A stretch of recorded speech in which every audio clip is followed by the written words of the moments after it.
আমাদের আজকের প্রার্থনা। ঈশ্বরের সকল শিষ্যদের আমার নমস্কার জানিয়ে শুরু করছি। তিনি বলেন, শান্ত হও আর জানো আমি ঈশ্বর। সমস্ত জাতিতে আমি মহিমান্বিত হব, সমস্ত পৃথিবীতে আমি মহিমান্বিত হব।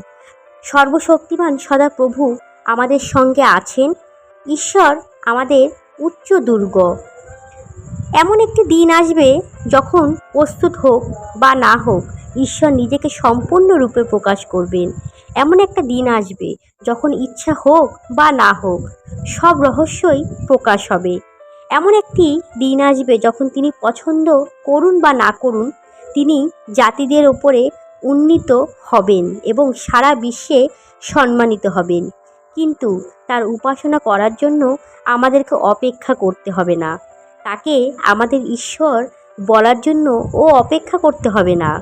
তাকে আমাদের জীবনের ঈশ্বর এবং রাজা করার জন্য আমাদেরকে অপেক্ষা করতে হবে না। আমরা স্থির থাকতে পারি এই মুহূর্তে এবং জেনে রাখা উচিত যে তিনিই ঈশ্বর। যানবাহনের ভিড় থেকে বেরিয়ে আসুন। রাজনীতির ঊর্ধ্বে, সব কিছুর ঊর্ধ্বে আমাদের মহান ঈশ্বর আমাদের দিকে দীর্ঘ প্রেমময় দৃষ্টিপাত করেছেন। হালেলুয়া! ঈশ্বর আমাদের জীবনের সঠিক উপায় এবং সত্য পথ দেখানোর জন্য ধন্যবাদ। জয় যিশুর জয় হোক। আমেন।